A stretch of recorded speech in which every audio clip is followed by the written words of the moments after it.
एक बनाती हैं। अपनी मल्टी रोल कैपेबिलिटीज के साथ यह दुश्मनों के खिलाफ अचूक कार्रवाई करने में भी पूरी तरह से सक्षम है।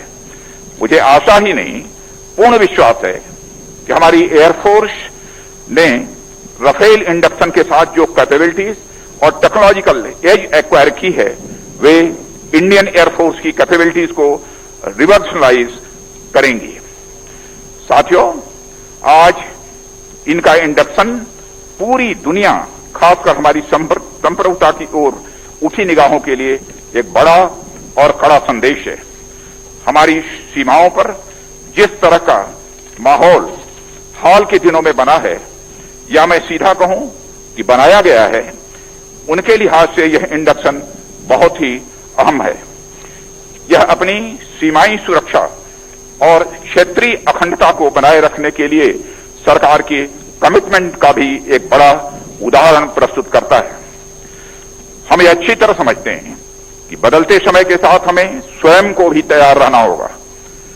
मुझे यह कहते हुए गर्व होता है कि हमारी नेशनल सिक्योरिटी माननीय प्रधानमंत्री श्री नरेंद्र मोदी जी की बड़ी प्राथमिकता रही है। जिस ताकत को आज हम अपनी आंखों से देख पा रहे हैं, उसे पाने की राह में अनेक अड़चनें भी आईं, परंतु माननीय प्रधानमंत्री जी की मजबूत इच्छा शक्ति के सामने वे सभी नष्ट नाबूद होती गई और हमारा मार्ग प्रशस्त होता चला गया। यह उन्हीं की दूरदर्शी दृष्टि का परिणाम है, जिसे हम आज फलीभूत होते हुए अपनी आंखों से देख रहे हैं। साथियों, हमारी रिस्पांसिबिलिटीज केवल अपनी टेरिटोरियल बाउंड्रीज तक ही सीमित नहीं है। हम इंडो पैसिफिक रीजन और इंडियन ओशन रीजन में भी लगातार एक जिम्मेदार देश के रूप में विश्व शांति एवं अंतर्राष्ट्रीय कम्युनिटी के साथ परस्पर सहयोग के लिए पूरी तरह से कमिटेड है। हमारी भूमिका इन क्षेत्रों में लगातार बढ़ रही है और इसकी सराहना भी हो रही है।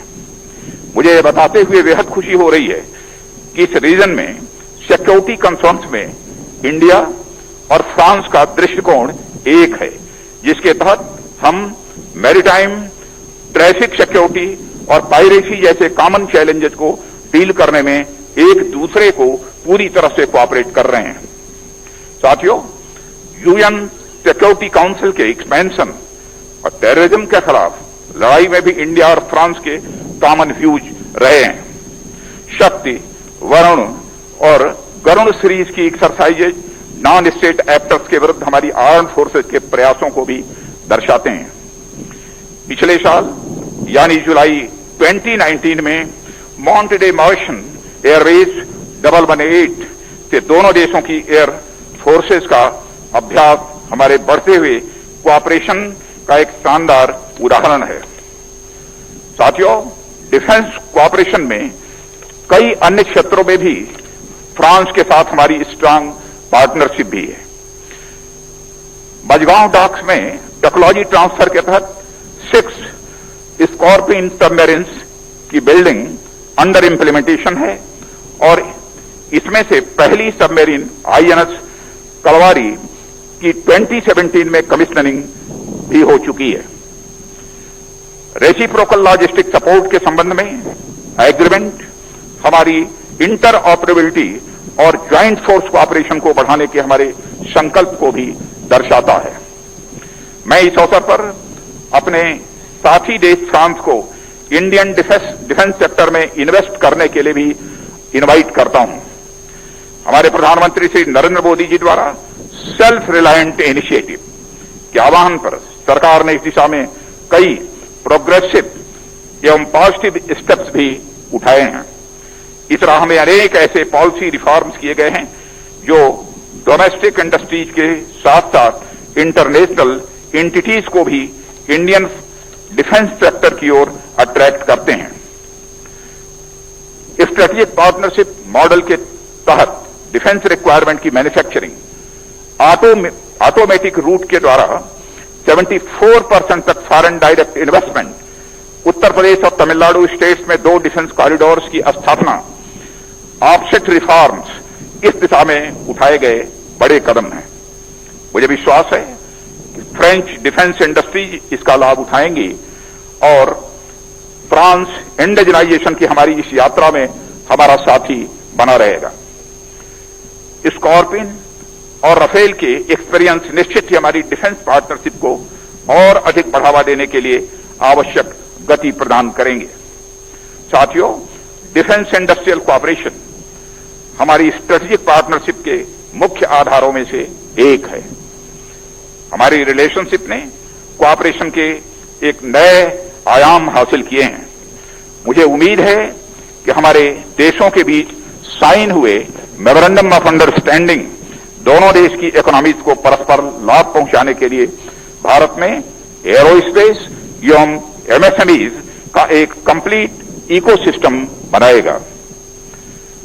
डिफेंस की मजबूती के पीछे हमारा उद्देश्य हमेशा से विश्व शांति की कामना रहा है और आज भी है।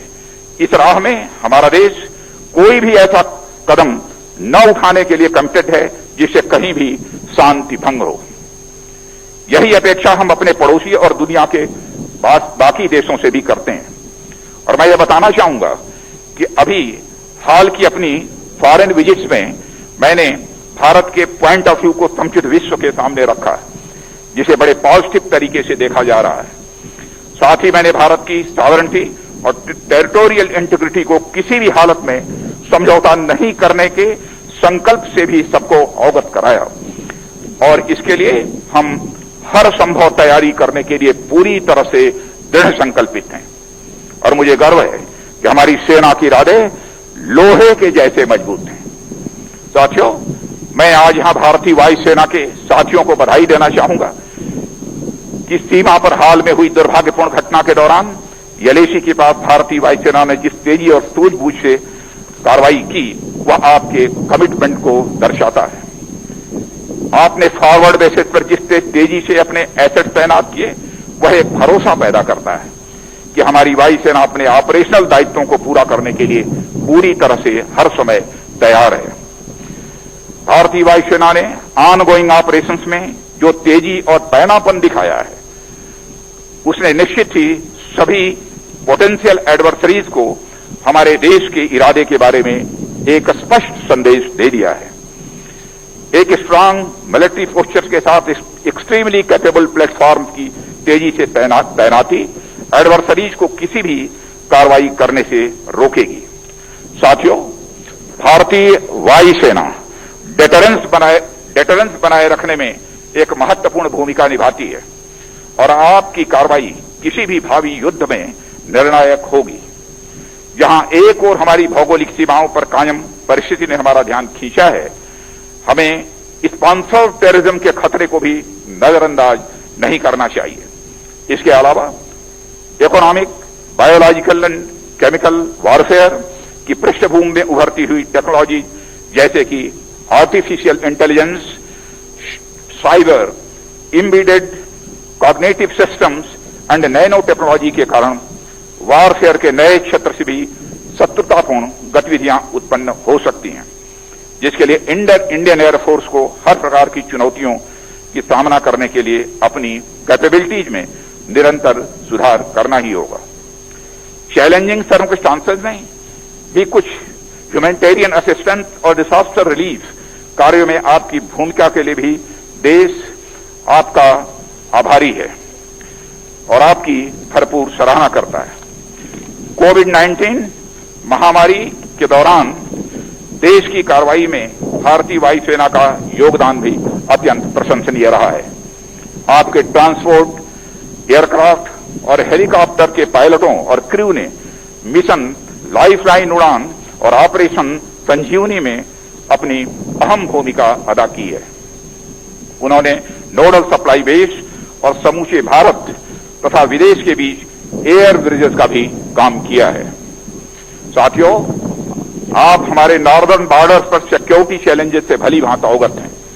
ऐसे में अपनी राष्ट्र और वैलूज की सुरक्षा के लिए हमें और अधिक मुस्तैदी से तैयार रहना होगा।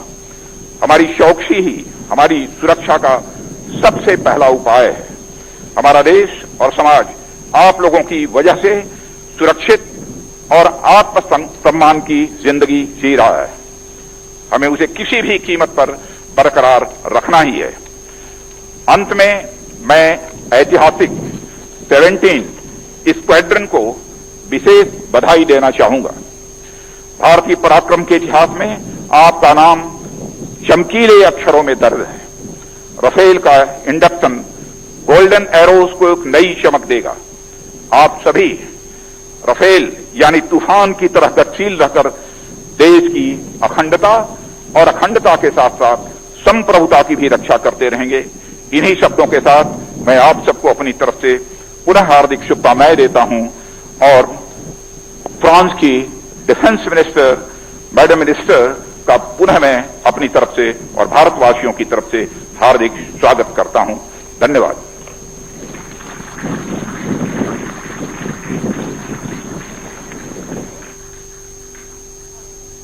जिसकी एंट्री अब भारतीय फिजाइया में हो चुकी है अंबाला में, जहां पर हरियाणा के अंबाला कैंप में फ्रांस से लाए गए 5 राफेल जंगी तैयारों को बाकायदा तौर पर भारतीय फिजाइया में शामिल कर लिया गया है। थोड़ी देर पहले राफेल तैयारों ने उड़ान भी भरी और एक मुख्तसर तकरीब जो पहले गुज़श्ता दिनों मुनक्किद हुई थी, लेकिन आज बड़ी तकरीब, आज ऑफिशियली एंटर्ड इस वक्त भारतीय फिजाइया में ये तैयारी हो चुके हैं। और इस बीच राजनाथ सिंह जो तकरीब से खिताब कर रहे थे और फ्रांस की वज़ीर दिफा फ्लोरेंस पार्ली अब तकरीब से खिताब कर रही। Dear friends, first of all, I'd like to express my heartfelt thanks to Minister Rajnath Singh and the authorities of the Republic of India for